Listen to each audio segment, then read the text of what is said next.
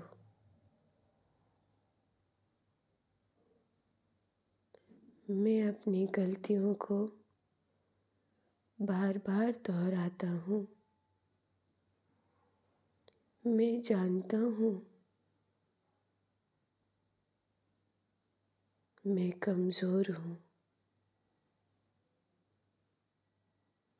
आप ही कृपा करोगे तो मैं अपनी गलतियों से बच सकूँगा।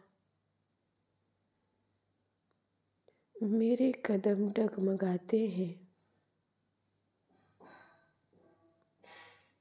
भगवान, मेरे इन लड़खड़ाते हुए कदमों को अपनी कृपा से अपनी ओर ले जाओ।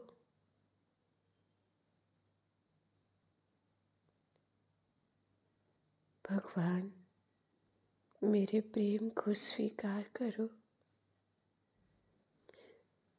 मेरी लड़खड़ाती हुई भक्ति को स्वीकार करो।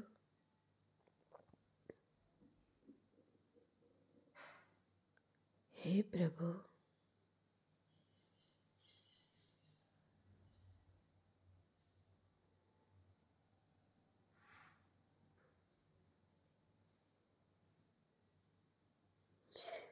अब हम 5 बार महामृत्युंजय मंत्र का स्मरण करेंगे।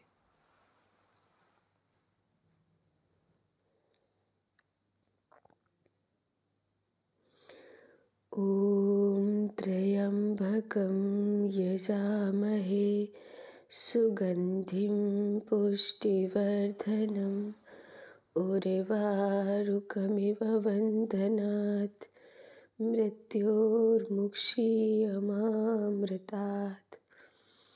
ॐ त्र्यम्बकं यजामहे सुगन्धिं पुष्टिवर्धनम् उर्वारुकमिव बन्धनात् मृत्योर्मुक्षीयमामृतात्। ॐ त्र्यम्बकं यजामहे सुगन्धिं पुष्टिवर्धनम् उर्वारुकमिव बन्धनात् मृत्योर्मुक्षीयमामृतात्। ॐ त्र्यम्बकं यजामहे सुगन्धिं पुष्टिवर्धनम् उर्वारुकमिव बन्धनात् मृत्योर्मुक्षीयमामृतात्। ॐ त्र्यम्बकं यजामहे सुगन्धिं पुष्टिवर्धनम् उर्वारुकमिव बन्धनात् मृत्योर्मुक्षीयमामृतात्। अपने हाथों को अपनी आँखों से स्पर्श कराएं।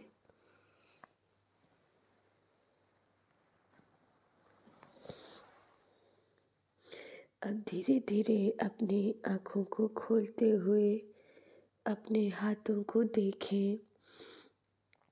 कराग्रे वसते लक्ष्मी, करमध्ये सरस्वती, करमूले तु गोविंद, प्रभाते कर दर्शनम। हे प्रभु, मेरे कर्म और मेरे भाग्य में मेरा साथ दो नारायण।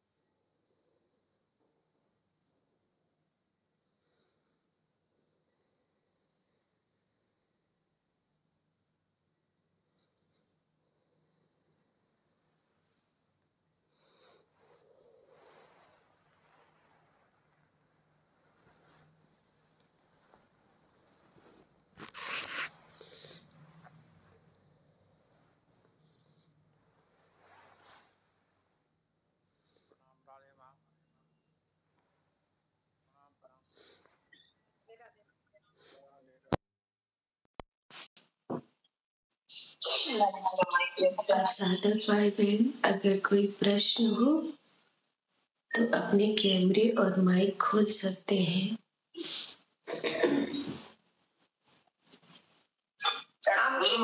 प्रणाम, राधे राधे, खुश रहो। राधे राधे गुरु माँ। राधे राधे, राधे राधे राकेश भैया। राधे राधे, राधे राधे गुरु माँ।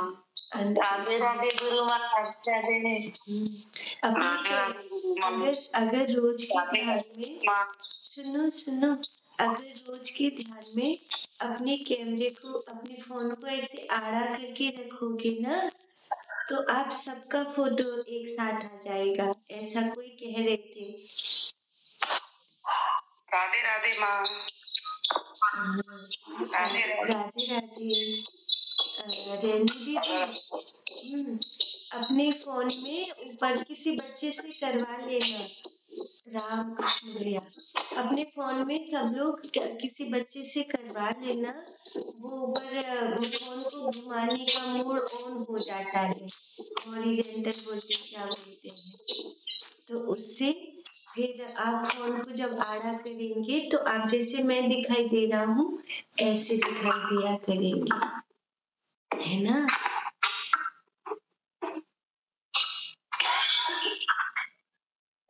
गुरु माँ, घर में जो हम लोग काशी जाते हैं तो पानी ला के रखना चाहिए ना? नहीं, काशी जाते हैं तो और जो गंगा जल घर में लाते हैं रखना चाहिए या नहीं?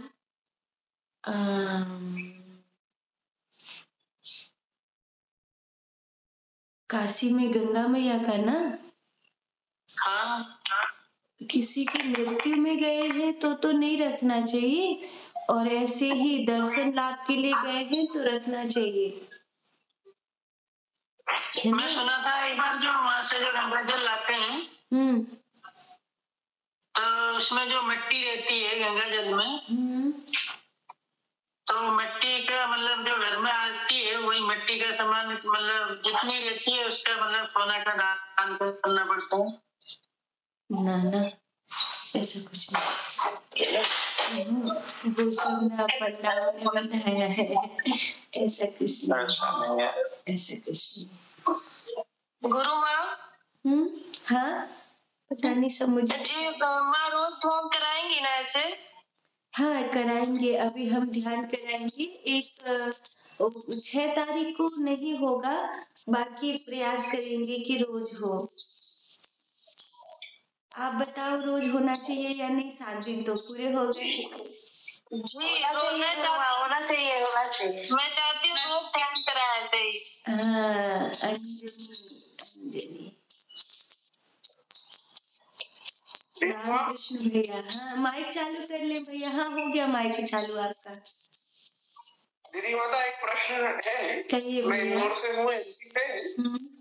जैसे हम श्वास प्रश्वास लेते हैं, आप बताते हैं, तो क्या हम उसमें गुरु मंत्र मिला सकते हैं उस श्वास प्रश्वास के साथ, या फिर बिना गुरु मंत्र के हमको जपना चाहिए? नहीं, श्वास के साथ गुरु मंत्र मिला सकते हैं भैया, और श्वास के साथ गुरु मंत्र मिलाना बहुत अच्छा है। बस इतना ध्यान रखें कि आपका शरीर आपसे बेईमानी न करे, चालबाजी न करे। कई बार क्या होता है, जैसे श्वास हमने ली तो हम अपने पेट के फूलने पिचकने को देख रहे हैं, तो पेट बजाय बाहर को फूलने के अंदर ही अंदर ऐसा माहौल बना देगा कि हाँ फूल गया, और फिर श्वास को मतलब वहीं की वहीं घुमड़ा देगा। ऐसा नहीं करेगा कि जैसे छोटे बच्चे को देखा है, जब वो सांस लेता है तो उसका प्रॉपर पेट फूलता है और प्रॉपर पेट पिचकता है, ऐसा। दूसरा प्रश्न है, आप कहते हैं कि 70% आंखें बंद रखें, यानी कि 100% नहीं रखना, तो खुली रखना है आंखें। हाँ बोलो भैया। हाँ, आप कहते हैं कि 70% आंखें बंद रखना, इसका क्या तात्पर्य? यानी कि 100% बंद नहीं रखना है आंखें।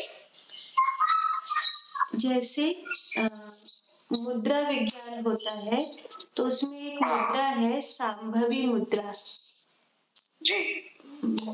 एक सेकंड ना, मेरी आवाज अच्छे से आएगी। एक मुद्रा है सांभवी मुद्रा। सांभवी मुद्रा यूं तो अपनी आँखों में उतरना बहुत कठिन है, लेकिन ध्यान के दौरान जब अपनी इन पलकों को लगभग 70% झुकाकर रखते हो, माने मेरी आँखों को देखने का प्रयास करें। जी जी जी, अति सुंदर।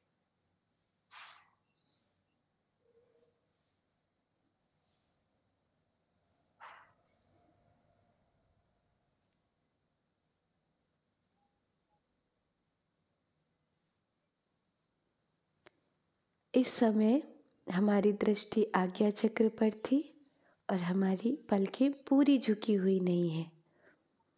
धीरे से साधोगे तो धीरे धीरे सधेगा, है ना। भगवान बुद्ध कहा करते थे कि 4 कदम से ज़्यादा देखने की आवश्यकता नहीं है, पर ये तब हो सकता है जब आप सन्यासी जीवन में जी रहे हैं, लेकिन आप गृहस्थ में हैं तो आप ध्यान के दौरान ये कर सकते हैं।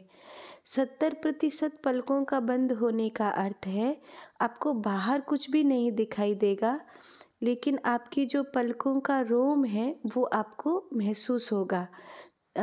वो जो देखने वाली शक्ति है वो आज्ञा चक्र पर पहुंचने लगेगी।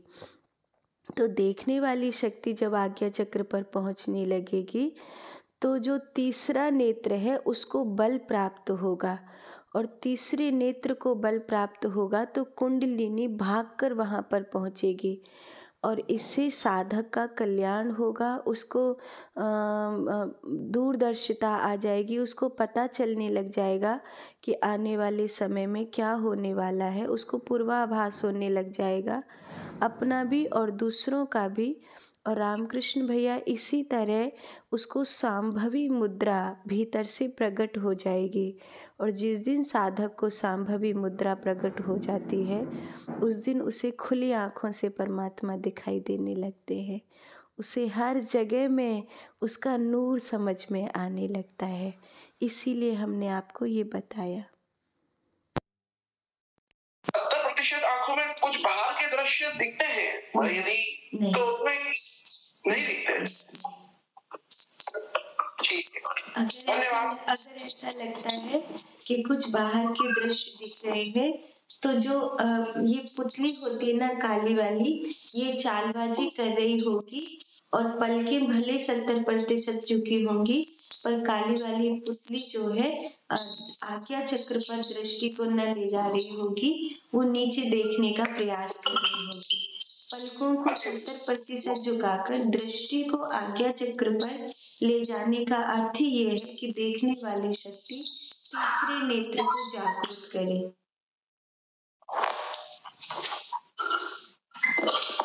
और किसी का कोई प्रश्न? जीवात्मा क्या है? हाँ मतलब क्या है? हाँ, जीवात्मा क्या है?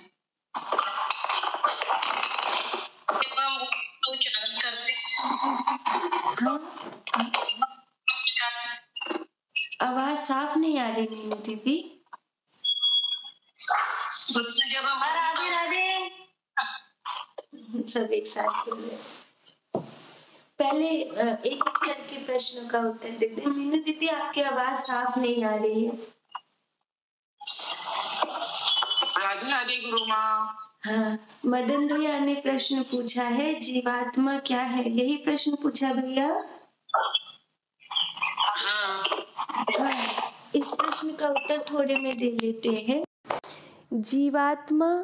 जीवात्मा क्या है मदन भैया? वो जो सब में फैला है, पिंड और ब्रह्मांड में जो फैला है, पिंड और ब्रह्मांड में जो फैलकर सर्व में व्याप्त है, वो जीवात्मा है। अब जो सर्व में व्याप्त है वो जब एक शरीर में इकट्ठा होता है और उस इकट्ठे हुए का अगले शरीर में जब तक गति नहीं हो पाती है तब तक उसके लिए पिंडदान आदि करना, उसका हवाओं में रहना, ये सब संभव होता है। जीवात्मा वैसे तो जीव और आत्मा ये दो शब्द नहीं हैं, एक ही हैं, क्योंकि दो अलग अलग नहीं होते हैं, एक ही होते हैं। जब आपकी श्वासें चल रही हैं तो आप अपनी आत्मा में रमण कर रहे हैं, उस आत्मा में विराजमान हैं। तो जब मैं ये कह रही हूँ कि आप आत्मा में विराजमान हैं, तो आप और आत्मा दो नहीं है, एक ही है। समस्या ये है, शब्द बहुत छोटे हैं और जो कहा जा रहा है वो बहुत बड़ा है, जो समझाया जा रहा है वो बहुत बड़ा है। शब्द वहाँ जाकर बिल्कुल न्यूनतम हो जाते, एकदम ठहर जाते हैं।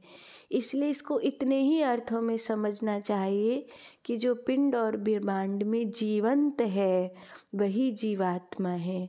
और जब वो भटकने लगता है, ब्रह्मांड में तो है लेकिन पिंड में आने के लिए तरस रहा है, या पिंड में था और अभी अभी ब्रह्मांड में विलीन हो गया, अर्थात किसी की मृत्यु हो गई, तो जब तक दूसरा जन्म नहीं पा लेता या ब्रह्मांड में फैला हुआ अपने सत्य को नहीं जान लेता, तब तक वो रोता है, भटकता है। वही जीवात्मा है। ठीक है।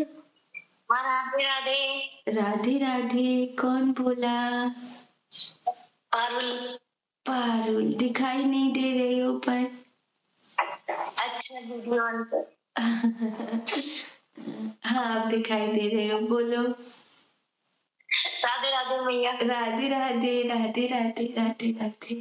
अब साधना अच्छे से हो रही है?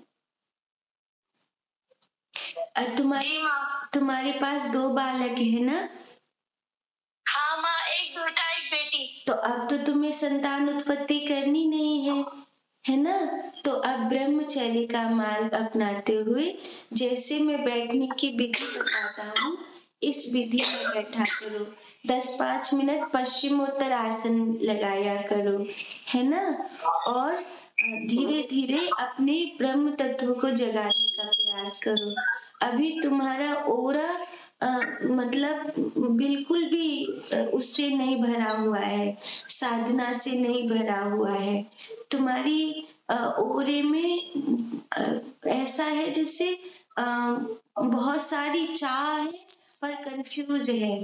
तो मैं जहाँ तक तुम्हें देख पा रहा, कैमरा को स्थिर रखोगे तो देख पाऊंगा। अब ठीक नहीं? हाँ, तो अपने ओरे को दिव्यता से भरने के लिए ऊर्जा का नाभि से ऊपर उठना बहुत जरूरी है।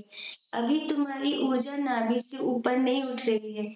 जब तक ऊर्जा नाभि से ऊपर नहीं उठेगी तब तक आपको ब्रह्म तत्व की ओर रास्ता नहीं बढ़ेगा।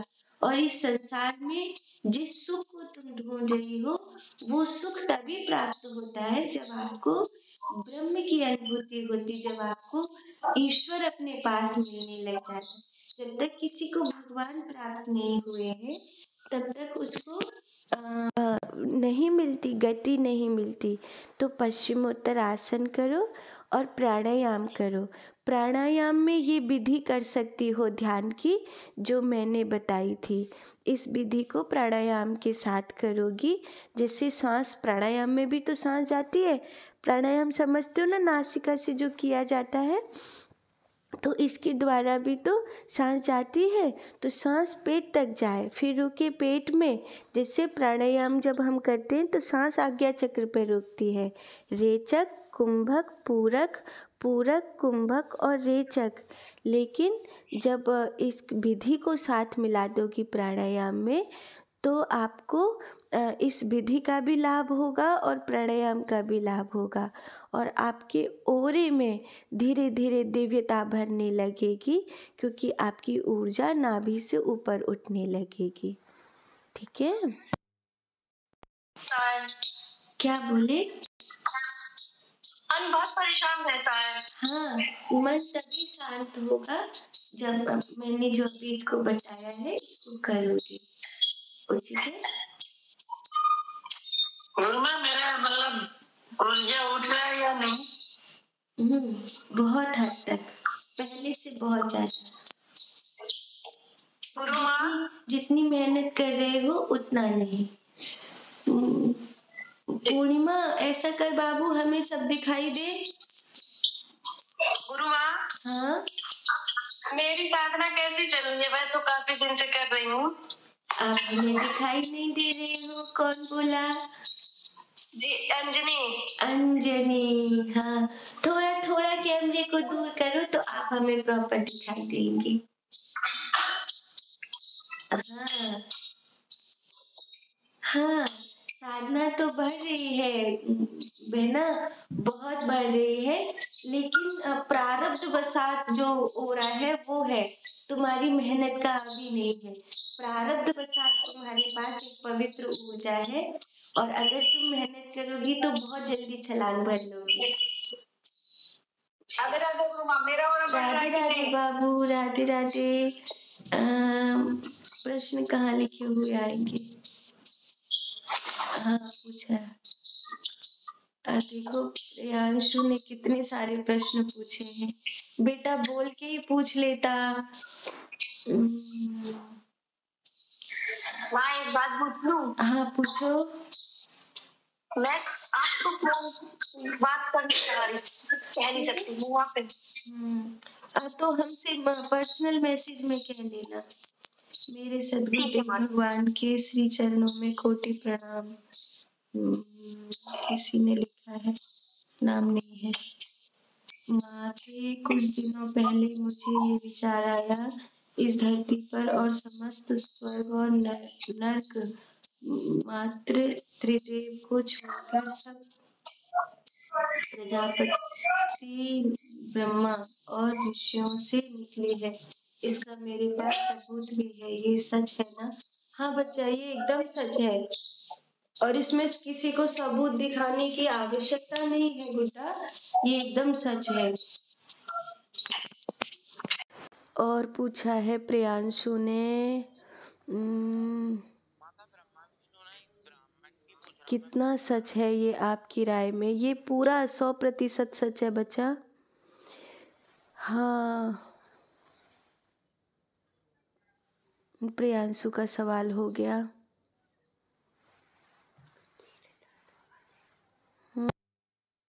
ठीक है, आज की ध्यान की बैठक यहाँ पूरा करते हैं।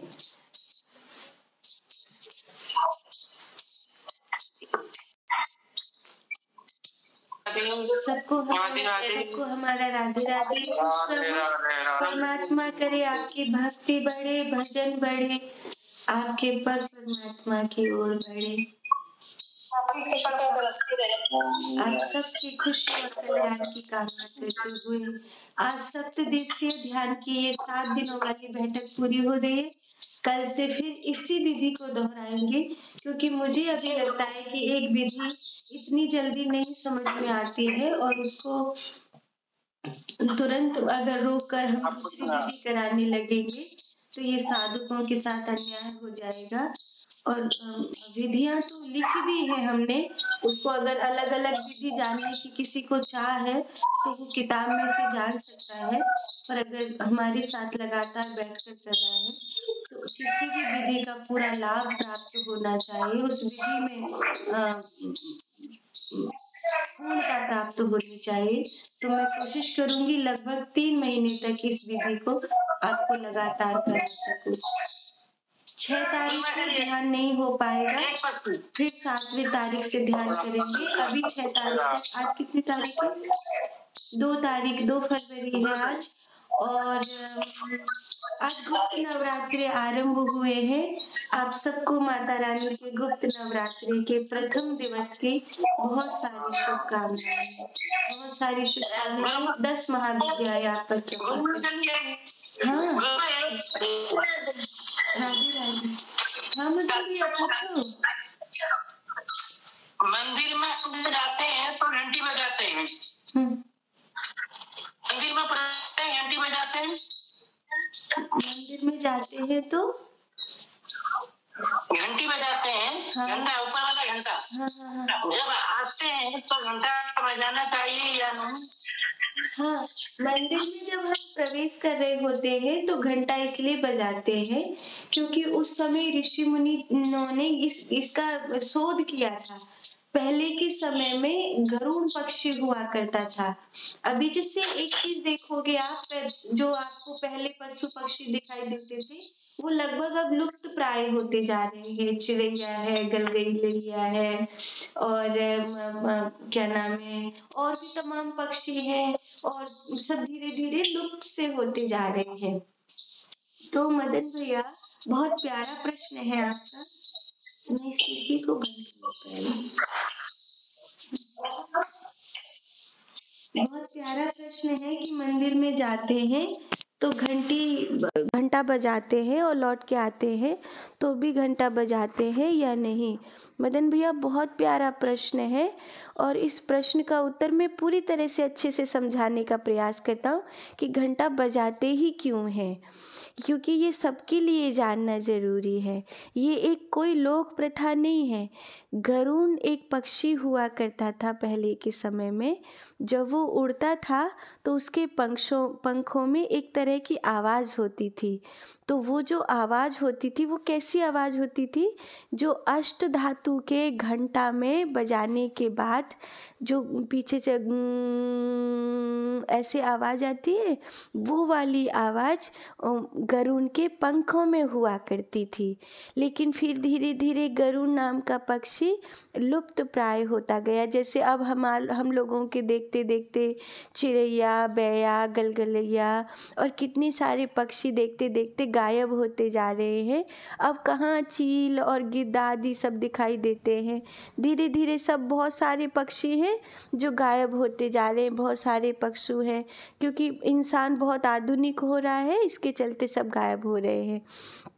तो ये गरुड़ पक्षी जो होता था, तो उसकी जो वो पीछे से जो पंख उड़ता था, तो वो पंखों में उसके ऐसी जो आवाज़ होती थी उसके उड़ने से, वो बहुत पॉजिटिव एनर्जी देता था, बहुत ज़्यादा पॉजिटिव एनर्जी देता था। और कहते हैं गरुड़ जिसकी छत पे आया जाया करते थे, जिस गाँव में डोला करते थे, वहाँ लोग बीमार नहीं होते थे। इसलिए लोग गरुड़ को बुलाते थे कि ये आएगा तो बीमार नहीं होंगे, क्योंकि हमें पॉजिटिव एनर्जी प्राप्त होगी। तो जब हम मंदिर में घुसते हैं, और तो संतों ने क्या किया, जब धीरे धीरे गरुड़ का मिलना कम होने लगा, तो महात्माओं ने क्या किया कि गरुड़ की ही जैसी आवाज़ हो, बहुत पुराने समय से जब गरुड़ था तब ये घंट का निर्माण किया गया था कि अष्ट धातु की अगर गोल राउंड इस तरह बनाया जाएगा और उसके नीचे खड़े होकर कोई व्यक्ति इस बड़े से घंट को बजाएगा, तो इसके नीचे खड़े होने वाले व्यक्ति को उस घंट की जो पीछे साउंड जा रही है ना, ऐसी जो साउंड जा रही है वो सुनाई देगी, मतलब वो उसके ऊपर पड़ेगी, तो वो व्यक्ति स्वस्थ हो जाएगा और पॉजिटिव एनर्जी से भर जाएगा। इसीलिए, और अभी क्या होता है, धक्का मुक्की होती, घंटा बजाया और ले भागे, ऐसा नहीं। घंटा बजाकर 1-2-4 सेकंड उसके नीचे ठहरना पड़ता है, तब वो उसकी बात पूरी मिलती है।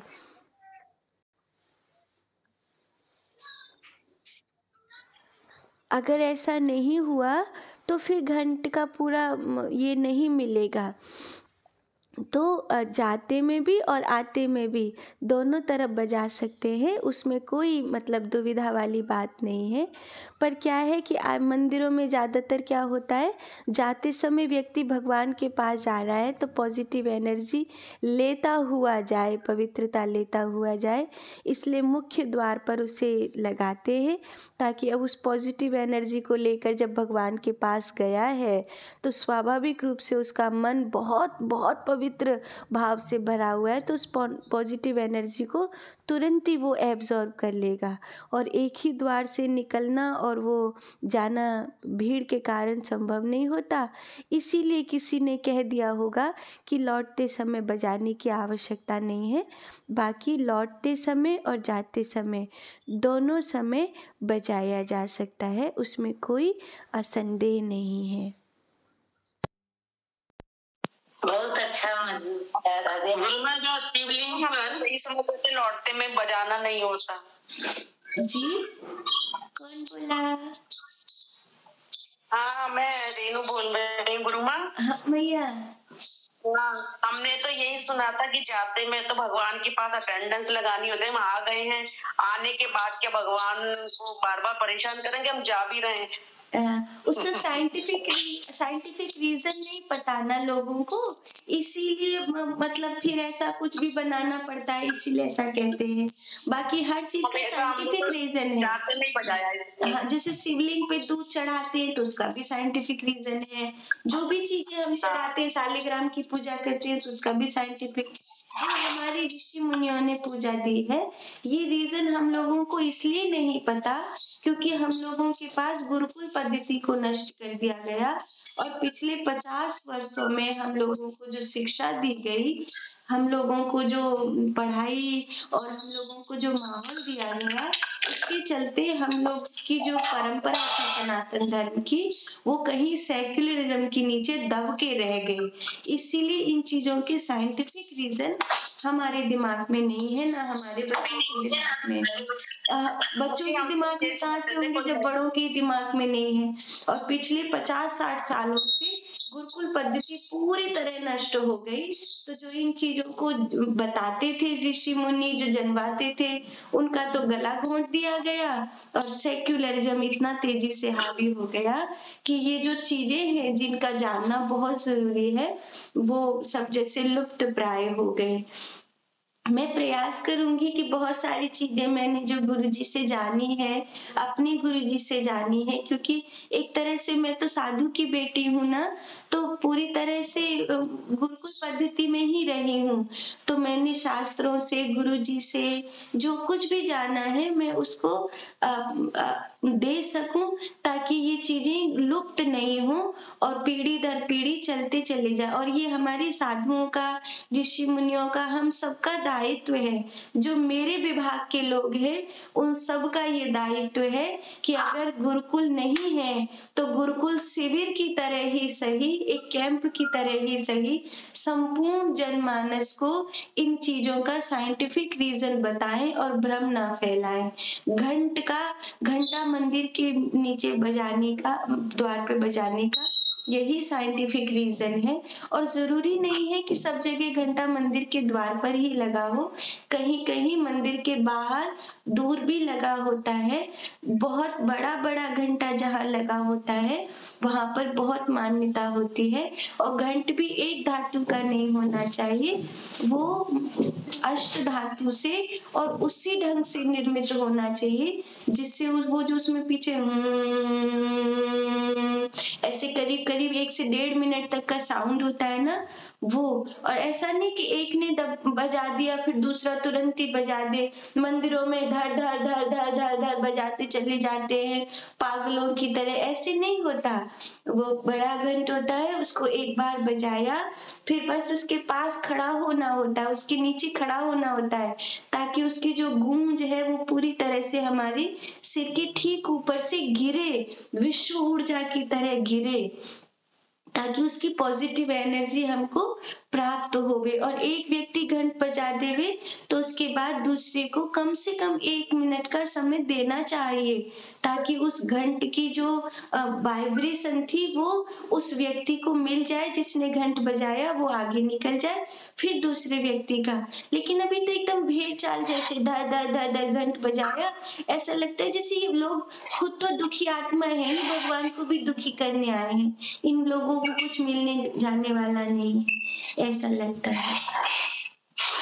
घंटा को हम लोग घर पे भी लगा सकते हैं, घंटे को हम लोग घर पे भी करा, घंटे को हम घर में, हाँ, अगर उस तरह का घंटा आपको मिल जाए तो आप घर में भी लगा सकते हैं, पर लोग तमाशा समझेंगे इसीलिए थोड़ा कठिन है, बाकी लगा सकते हैं। हमारे ब्रज में तो गैयाओं के गले में भी लटका के रखते हैं हम लोग।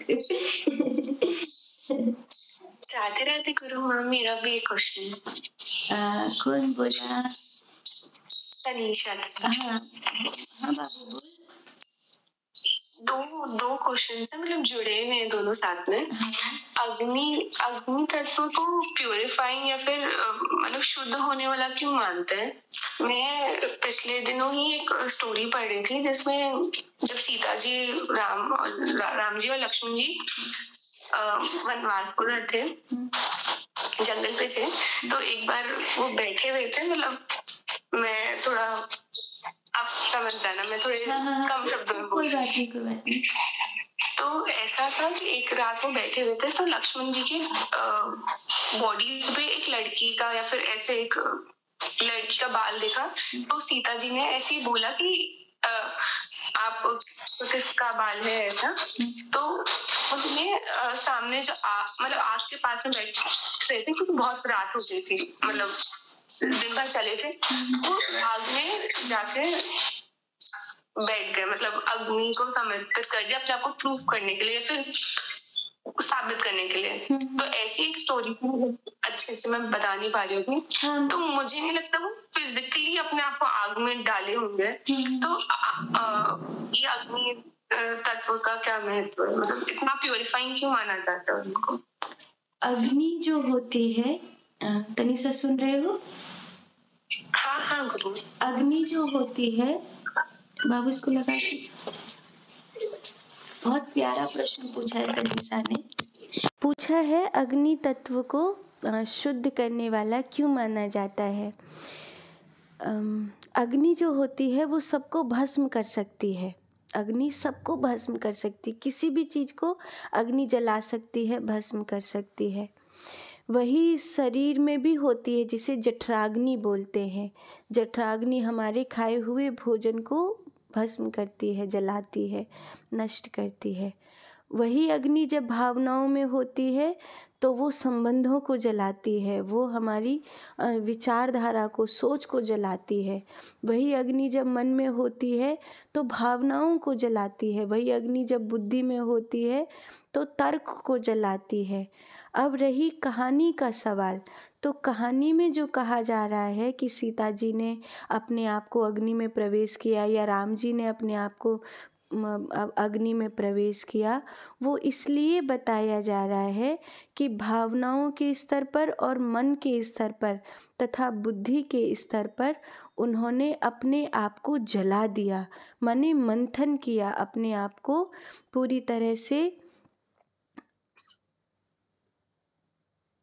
शुद्ध करने का प्रयास किया। जब हम ध्यान करते हैं तो किसी भी व्यक्ति की ऊर्जा को शुद्ध करने के लिए उसे पंच तत्व का स्नान कराते हैं, और पंच तत्व के स्नान में अग्नि के स्नान को बहुत महत्वपूर्ण माना जाता है। तुमने देखा होगा अपने घरों में तो खासकर होता ही है कि जब कोई बच्चा बीमार हो जाता है तो माताएं क्या करती हैं कि एक रुई की बाती में सरसों के तेल से भिजाकर उस बालक के चारों ओर घुमाती हैं और उसे जला देती हैं। कहती हैं अब वो ठीक हो जाएगा, उसकी बीमारी नष्ट हो जाएगी, ऐसा वो कहती हैं। क्यों कहती हैं? उसका कारण है, वो कहती हैं अग्नि स्नान हमने इसको करा दिया, हमने इसके आसपास की ऊर्जा को पवित्र कर दिया।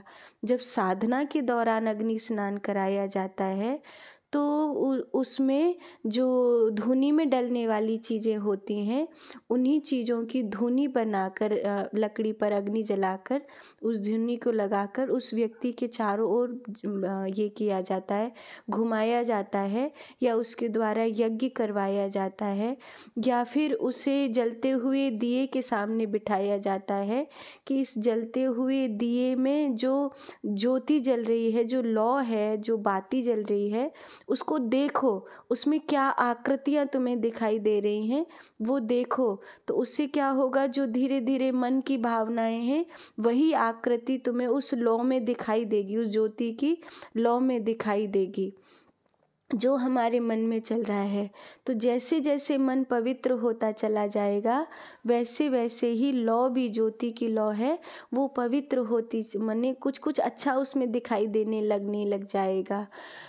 ऐसी ही जब हम ये कहते हैं कि उन्होंने अपने आप को अग्नि में समर्पित किया, तो मानो उन्होंने अपने आप को जलाया, मंथन किया, मानसिक स्तर पर, भावनाओं के स्तर पर और बुद्धि के स्तर पर और शरीर के स्तर पर। ये कह सकते हैं कि उन्होंने अपने शरीर को अग्नि तत्व से शुद्ध किया, जठराग्नि के द्वारा, मानसिक अग्नि के द्वारा। उन्होंने अपने आप को शुद्ध किया। जब हम चारों तरफ बालक के ये अग्नि घुमाते हैं और कहते हैं उसकी नज़र उतर गई, तो वो भी तो वही है, वो भी अग्नि स्नान ही है कि कोई नज़र लगी थी वो अब उतर गई है। अग्नि शुद्ध करने वाली है, इसमें कोई दो राय नहीं है। और कभी भी किसी व्यक्ति को साधना में पार जाने के लिए ये परम आवश्यक है, ये बहुत ज़रूरी है कि वो अग्नि स्नान करे ही करे। तो ये भीतरी स्तर पर भी हो सकता है और बाहर के स्तर पर भी हो सकता है। बाहरी स्तर पर हवन के द्वारा, धूना के द्वारा, धुनी के द्वारा, या किसी संत के साथ के द्वारा, मंदिर के द्वारा, या फिर ये जो बाती से उतारते हैं इसके द्वारा ये संभव है। और भीतरी स्तर पर विचार के मंथन के द्वारा, अपनी भावनाओं को जलाने के द्वारा ये संभव है। ठीक है, अपने आप को, विचारों को देखना। जैसे जब हम रोते हैं तो क्या होता है, हमारे आंसू क्यों निकलते? भीतर कुछ जल रहा है तभी तो निकलते हैं। जब भीतर कुछ जल रहा है इसीलिए तो हमारे आंसू निकलते हैं, है ना? राधे राधे। हाँ, आज बहुत देर हो गई है, आज की बैठक को पूरा करते हैं। अब जो भी प्रश्न हो वो कल पूछिएगा, है ना? राधे राधे राधे राधे राधे राधे राधे राधे। कल्याण हो बढ़िया है। हाँ, BLC पूरा कर दी।